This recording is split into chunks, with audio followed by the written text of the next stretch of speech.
back. Here's the story of an immigrant who went from mailroom clerk to a senior executive at CI Financial, Canada's largest independent asset management firm.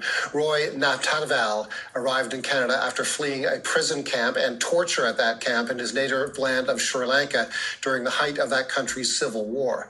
He wrote about his experience in his memoir, Prisoner 1056. In an interview with our own Kamuta Ramanathan, he first explained the hard-won lesson he gained after witnessing his wealth basically evaporate from several $1 million to nothing during the dot-com crisis. Yeah, it was some dark times for me, for sure. Thanks for having me, by the way. And I probably learned three things out of that lesson, and I never repeated those mistakes again. One, it is true that to acquire some wealth, you have to specialize. And then to preserve that wealth, you need to diversify, which I wasn't, because when the dot-com was over, completely my net worth was evaporated at the same time. And the third thing is probably one of the most important things that a lot of people don't do is that you don't look at the world and then make your financial plans. You look at yourself, your financial plan, then look at the world and invest accordingly. And those three things are lessons I learned very early on, which is a good thing. It's hard to learn the lesson now, and I was able to recover from that in the last 2 decades.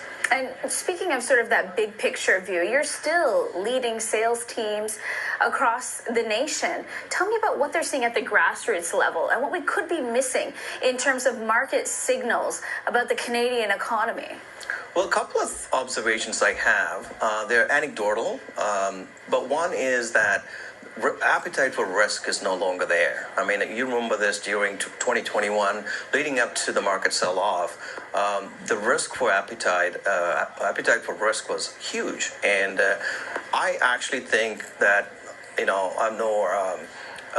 want to make economic predictions, but I think if you are an investor today, some of the great businesses are yielding great dividends.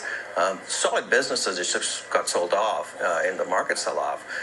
What I see is that lack of risk-taking, one.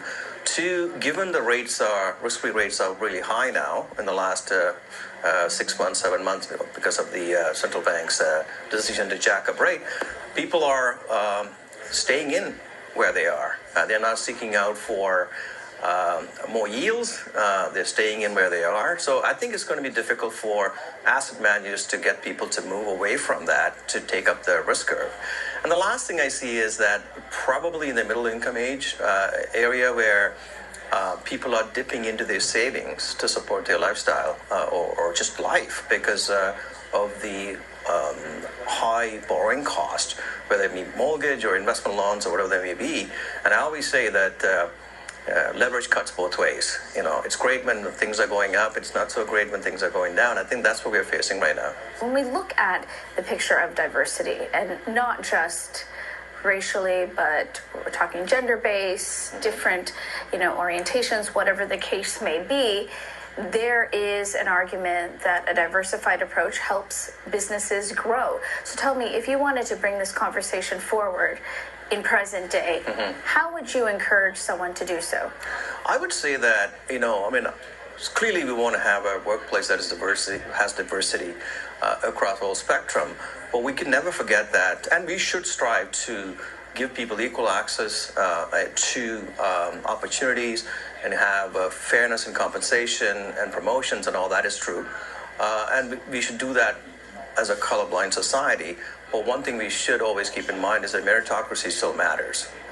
And by that, what I mean is that we should strive as a society to lower the barrier, but not the bar.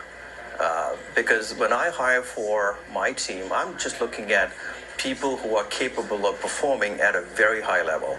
And I really don't personally look at, the backgrounds of people. Although we had two people with a very similar attribute, and one probably had a very hard upbringing, I probably lean towards that just to give them a little bit of hands up or leg up. But other than that, I still truly believe meritocracy matters. And I didn't get to where I am today by somebody thinking that I'm a victim and I needed to get a job. I just was one of the best at what I did. You speak about your father and the major role he played in your life. You went from being imprisoned, tortured in Sri Lanka, and then, of course, he made sure that you were able to come to Canada. Do you think your success would have been possible without his role? I think it really helped the way he raised me with two sort of major principles. One is he would always tell me there's dignity in hard work, and the other thing is do things to perfection. So combining the two really did help me. So every time I got a role, I did more than what I was asked to do. And I always try to differentiate myself. And I think that's another thing that's important for people to understand is that there are a whole host of people trying to compete for the one or two role that's available. Why are you the one who's considered? Because you have to differentiate yourself. So I've been in asset management business for a long time on the sales side of things, and it's my view that 9 out of 10 interactions are not memorable. How you become memorable when you're talking to a client or to investors to make a pitch, and how you differentiate yourself is different. Hard work certainly does help, and I remember the days when I used to be in front of a mirror practicing my pitch all the time, trying to get it right. And that's part of my dad's training of do things to perfection. So yes, he certainly did have his influence in my life, even though he passed away a long time ago. That was Roy Ratnavel, author of the best-selling memoir Prisoner Number 1056. Let's